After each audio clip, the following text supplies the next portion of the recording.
Chopra brothers की फिल्में सामाजिक सरोकार, रिश्तों की गहराई और बड़े कैनवास पर रची गई क्लासिक कहानियों के लिए जानी जाती है। गुजरने से पहले वक्त कितना लंबा मालूम होता है, काटे नहीं करता। सिनेमा आत्मा है तो संगीत उसकी धड़कन, और धड़कनों को आवाज देने वाले थे मोहम्मद रफी। वक्त से दिन और रात, वक्त से हिंदी सिनेमा के इतिहास में चोपड़ा ब्रदर्स यानी बी.आर. चोपड़ा और यश चोपड़ा जी बहुत कामयाब और सम्मानित फिल्मकार रहे हैं, जिनके साथ मोहम्मद रफी साहब का रिश्ता थोड़ा खट्टा मीठा रहा। तू हिंदू बनेगा न मुसलमान बनेगा।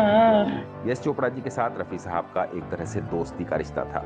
जब वक्त में यश जी ने निर्देशन की शुरुआत की तो उन्होंने रफी साहब को अरसे बाद ये गाना गाने के लिए बुलाया और रफी साहब बी.आर. चोपड़ा साहब से अपने मन मुटाव को भुलाकर ये गाना गाने के लिए आ गए। वक्त से दिन और रात, वक्त से कल और। इतना ही नहीं, जब लव मैरिज करने के कारण यश जी को उनके बड़े भाई बी.आर. चोपड़ा ने घर से बाहर निकाल दिया, तब उनको रफी साहब ने ही अपना फ्लैट सौंपा था।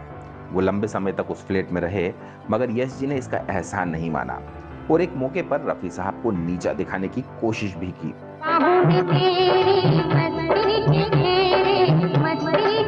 ये ऐसा अपमान था जिससे रफी साहब जैसे फरिश्ते इंसान को भी गुस्सा आ गया था और उन्होंने अपने पीए जहीर अहमद को चोपड़ा कैंप के लिए खास निर्देश दिए।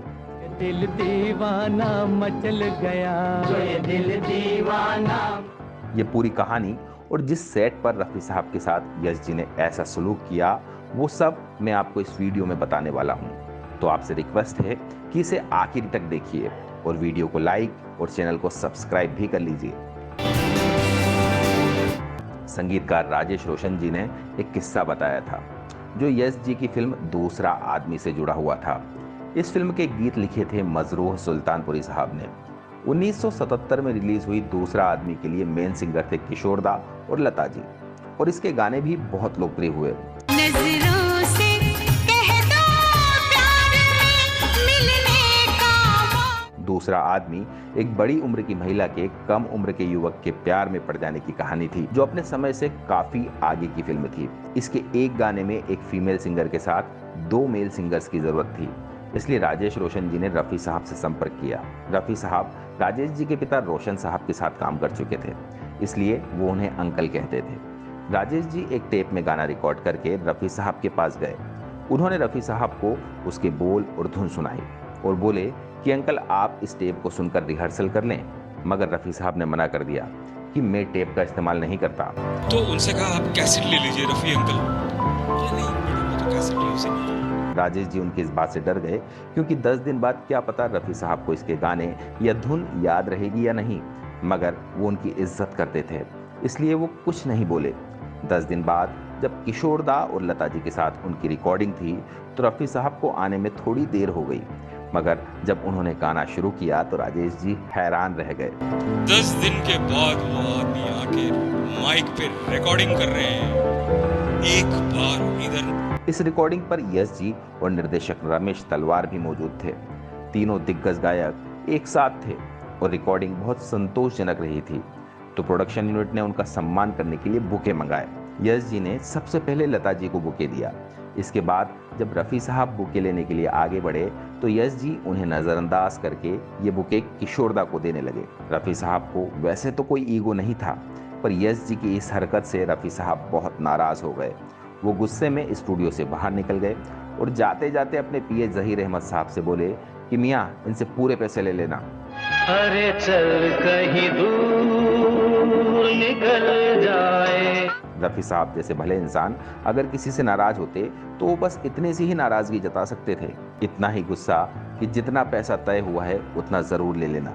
ये कैसा गुस्सा? पर हो सकता है रफी साहब जैसा इंसान जो किसी से नाराज नहीं हो सकता, उन्हें गुस्सा आएगा तो इतना ही आएगा।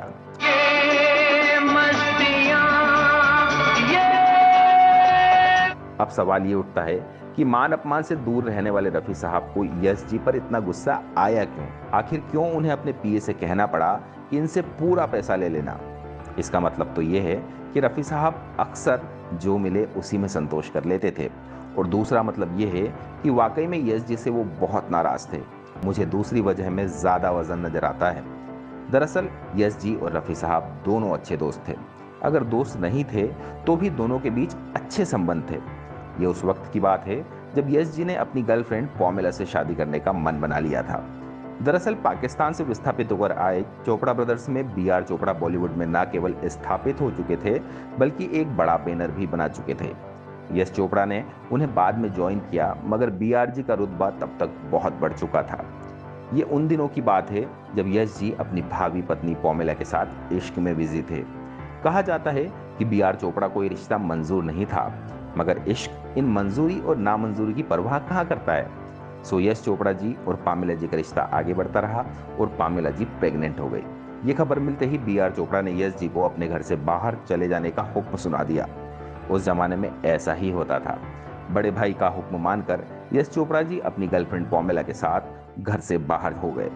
अब दुनिया में ठिकाना कहाँ मिलेगा, ये दोनों बड़ी चिंता में थे। उन दिनों आज की तरह ना कोई ओयो रूम्स थे और ना कोई और ठिकाना। तब जिनका कोई ठिकाना ना होता तब रफ़ी साहब ही उसे पनाह देते थे। इसलिए यश जी रफ़ी साहब के पास गए और उन्हें अपनी परेशानी बताई और गर्लफ्रेंड के प्रेग्नेंट होने की बात भी बताई। रफ़ी साहब उनकी परेशानी समझ गए और उन्हें फ़ौरन अपने एक फ्लैट की चाबी दे दी। उन्होंने कहा कि जाओ वहाँ रहो और कोई कमी पड़े तो मुझे ज़रूर बताना। यश जी और पामेला जी बिना किराए और एग्रीमेंट के कई महीनों तक वहाँ रहे। फिर बाद में चोपड़ा ब्रदर्स में समझौता हो गया, मगर यश जी रफ़ी साहब के इस एहसान को भूल गए और बाजार की ज़रूरत के मुताबिक रफ़ी साहब को इग्नोर करने लगे। मुझे तो लगता है कि रफ़ी साहब को इसी कारण यश जी के व्यवहार पर गुस्सा आया होगा। अगर मैंने इस पूरे वाक़ये को गलत समझा हो तो मुझे करेक्ट करिए और फटाफट कमेंट करिए। तब तक ये वीडियो देखने के लिए आपका बहुत बहुत धन्यवाद दोस्तों।